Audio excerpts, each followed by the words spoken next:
Assalamu alaikum everyone, and yeah, we are on the last portion of our chapter number 47. So this is going to be a very easy portion. Now we are going to study about synaptic after discharge. What happens is, for example, an input signal is coming, okay, and this input signal either synapses on the dendrite or on the cell body of the neuron. When it synapses in such a situation, what happens? Sometimes a neurotransmitter is released which causes long action to take place or produces a long signal. So you can say that a single instantaneous input signal, this single input signal was causing a sustained signal output. You can say input was about 1 millisecond, but the output continues out to be going for like 15 milliseconds. And why is that so? Because of the release of a neurotransmitter which is long lasting. And such a discharge is known as positive discharge. Now, what is reverberatory or oscillatory circuit? What happens is, for example, if there was this input signal and it produced a sensation, now another neuron comes from the output signal and this re-stimulates itself. Input signal is coming, but there is self excitation that is going on, and the self excitatory fibers are actually coming from the output fibers and they are exciting new transmitters or new cell bodies. So, this principle is known as self excitation or reverberation. Sometimes this self excitation can be facilitated by other neurons, it can be inhibited by some neurons. So, when we come over here in the reverberatory cycle, we come to know that reverberatory or oscillatory circuits are produced. Such circuits are positive feedback mechanisms. Once stimulated, the circuit may discharge repetitively for a long time, and the reason of this repetitive discharge is that a single neuron, when it does synapses, it actually induces collateral nerve fiber back to its own dendrite or soma to re-stimulate itself. So this was the input portion, but this re-stimulation is responsible for the reverberatory signal, and it's a positive signal. And we have studied about how certain signals can be excitatory for it, certain signals can be inhibitory for this reverberatory cycle. But now what happens is, if the input fibers, they are large and they produce a signal that is self-excitatory in such a way that it cannot be controlled, what will happen in such a situation? This uncontrolled type of reverberatory signal will lead to an epileptic seizure. And the strength of this reverberatory signal depends on the number of the parallel nerve fibers. If there are more and more fibers being added to it, is more facilitation, the signal strength will increase. But if the fibers are going to decrease, if we are removing certain fibers or we are producing inhibitory signals, what will happen? That the strength of the reverberatory signal will decrease. So greater is the number of the parallel fiber, greater is the strength of the reverberatory signal.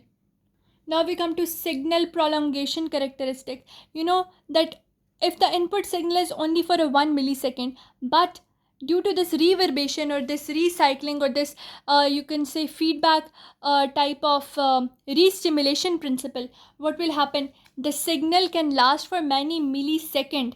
You can say sustained signal output is produced or an after discharge is produced. But sometimes this ceases as well, and the reason for the sudden cessation is that there is a fatigue of the synaptic junction. A large number of neurotransmitters are released, and one time will come that all the sources of the neurotransmitter, all the calcium ions causing the reverberatory signals, they will all be used up and they will be fatigued. The all ATPs that were being used, they all will be fatigued. Now they're saying the duration of the total signal before it comes to cessation due to fatigue can be controlled by signal from other parts of the brain.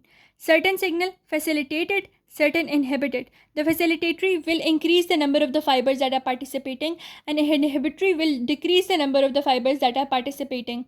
And this type can help in the flexor reflex after pain stimulation of the foot. 4718, let's see.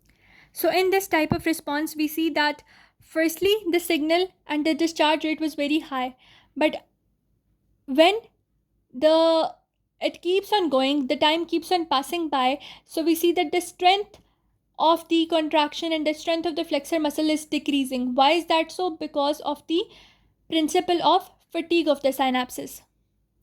Now we see the phenomenon of continuous signal output from some neuronal circuit.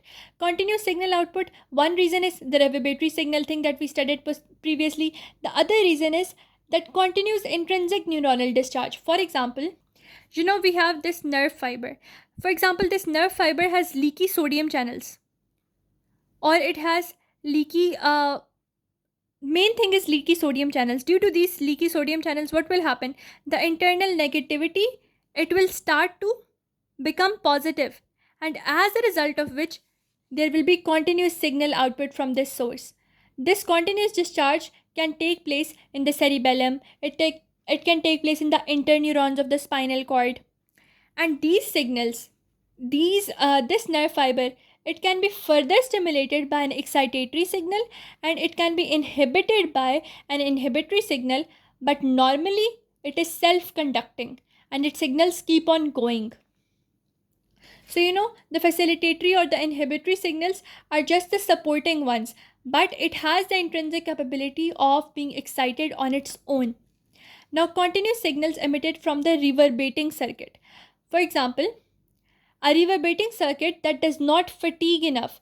That reverberatory signals usually undergo fatigue, but sometimes the reverberatory signals, they do not undergo synaptic fatigue, such as in this case, the reverberating signals, they are self-excitatory and they do not undergo fatigue because they have this circular pathway in which the parallel nerve fiber keep on stimulating them, and they do not have the fatigue mechanism. So when we look at the wave-like motion of this reverberating signal, which is non-fatigable, so we see that the signals, their strength keeps on increasing, and this is a radio wave-like motion or the carrier wave-like motion for the transmission, for the information transmission. That is, the excitatory and inhibitory signals controls are not the cause of the output signal, rather the excitatory can increase it, the inhibitory can decrease it, but this reverberating signal is self-excitatory, similar to that intrinsic one that was dependent on the ion channels. Here the self-excitation is due to reverberatory signals, which are produced by non-fatigable carriers. Now we see this type of the non-fatigable system to maintain the vascular tone, the gut tone, the degree of constriction of iris of the eye, heart rate, nerve excitatory signals. They are to maintain the tones of our body, and they are used in the autonomic nervous system. They can be increased, they can be decreased by accessory input signals, but the pathway is self-excitatory or reverberatory signals, which even in the absence of a stimulus keep on doing it. Because if we lose our vascular tone, our gut tone, or respiratory tone, what will happen? We will die, because these vascular organs, these viscera are not doing their function. Even the constriction of iris in the eye, what will happen? The eye will dry out and we will not be able to see. Now we have rhythmical signal outputs. Like the rhythmical respiratory signal, they originate in the respiratory centers of medulla and pons, and they keep on moving until we die. Similarly, the signal that is scratching of the dog by its hind leg, they require input stimulus, but they are rhythmical signals, and their signal, they keep on having the rhythm. Like in a dog, you see that dog keeps on scratching their back leg, their hind leg. There was an initial stimulus. Like in the case of our respiratory signal, the initial stimulus is the first breath we take. After that, it keeps on moving until we die. Certain excitatory or inhibitory signal can also increase or decrease the amplitude of the rhythmical signal output. You can see this signal is also having its own rhythm, but it can be excited or inhibited by certain signals as well. Now we can see that when the carotid body is stimulated by arterial oxygen deficiency, both the frequency and the amplitude of respiratory rhythmical output signal increase progressively. For example, you have this carotid body and there was oxygen deficiency, and this was detected by this carotid body. So the carotid body will now increase the frequency and the amplitude of the respiratory signal pathway, as a result of which the way we are breathing, the frequency and the rate in which we are breathing, it will increase until the oxygen level returns to its normal. It is very important because this type of mechanism protects our body from undergoing acidic attacks or basic attacks due to lack of the oxygen or lack of carbon dioxide. Now we come to this really exciting topic, that is instability and stability of neuronal signals. Now I told you that we saw in this diagram that this is a reverberatory signal and this signal keeps on going. And you know, in our brain what happens? One, there is an input signal. You can say this is sensory input. And in our brain there are large number of synapses. So if this neuron excited this, and as a result of it thousands of neurons are being excited, there will be a mass of uncontrolled reverberating signals, and due to that we might have epileptic seizures. To prevent this from happening, our brain has inhibitory circuits as well as fatigue of the synapses. Let's have a look at inhibitory circuits. So what are inhibitory circuits? They are inhibitory feedback circuits that return from the termina of the pathway back to initial excitatory neurons. What are they going to do? They are going to inhibit it. And some neuronal pools that exert cross inhibitory control over widespread areas of the brain, like many basal ganglia, exert inhibitory influences throughout muscle control system. So the two types of the inhibitory circuit, one is inhibitory feedback signal. When you can say the stimulus is so much, we have inhibitory feedback signals, and other is a gross feedback signal. These gross inhibitory signals, they keep on going. They do not need to be a feedback signal. Rather, they keep on going by the basal ganglia to control the muscular system. Second thing is fatigue of the synapses. I told you when there is input stimulus and it is coming to this stimulus. So if a large number of synapses are going to come to this stimulus, what will happen? A time will come that all its neurotransmitter pool and all the ATPs that it will having, all of them will be used up, as a result of which there will be decrease in the strength of the stimulus, or there will be decrement, that is strength diminishes. Much of this fatigue of the synapses, what will happen? It is caused by reflex the flexor reflex circuit. The shorter the interval between the successive flexor reflexes, the less is the intensity of the subsequent frequency. For example, if a large number of stimulus are coming within a short period of time, the synapse is likely to undergo fatigue more rapidly. Now, automatic short-term adjustment of pathway sensitivity by fatigue mechanism. Now they are saying that the neuronal pathways that are overused, they become rapidly fatigued. I told you in the similar way, if a large number of signals are going to come within a short span of time, that synapse is going to be fatigued very easily. And those synapses which are underused, they become more sensitive. So overuse decreases the sensitivity, whereas underuse increases the sensitivity.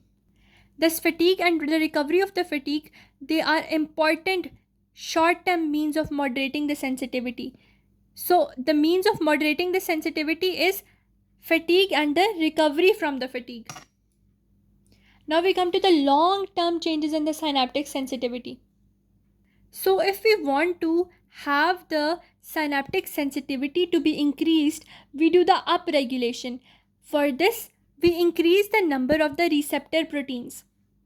For example, if a signal was coming to one area, what will happen? After a long time, if a large number of signals are coming to that area needs to be adapted. And how will it adapt itself? It will have more number of the receptors on it. This is known as upregulation. And this number of the receptors, they are increased by the endoplasmic reticular Golgi apparatus system, which produces a large number of receptors. And now these receptors are going to be lodged onto the membrane of the neuron. But whenever the synapses are overused, so that the excess of the transmitter substance combines with the receptor protein, these receptors are inactivated. Whenever there will be excess of the transmitter substance, for example, this is a receptor, a large number of receptors are there, and all of them are now occupied by the transmitter vesicles, and the transmitter vesicle pool is now overused, and the receptors are now blocked in such a way, so that will decrease the sensitivity. This is a type of fatigue. Now they're saying if there was no upregulation and no downregulation, what would happen in such a situation is that, consider that a large number of signals are coming to this. It will become fatigued and it will not be able to increase its activity in such a case. No receptor proteins will be able to be formed.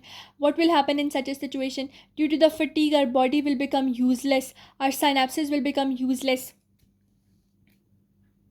Similarly, if there is no downregulation, that fatigue will actually kill us. For example, if there was no downregulation, what will happen? Muscle cramps will happen, seizures, psychotic disturbances, hallucination, mental tension, everything that is related to fatigue will happen in such a situation. Fortunately, there are automatic controls which readjust the sensitivities. Long-term mechanism is by upregulation and downregulation. Upregulation is done by increase in the receptor proteins, whereas the short-term regulation actually includes short-term regulation is actually the fatigue and the recovery from fatigue, whereas long-term regulation is upregulation and downregulation. That was all from chapter number 47. I hope you understood each and everything, and if you like my videos, please do consider sharing and subscribing to them, and follow me on Instagram for more of such content, and let's meet in chapter number 48.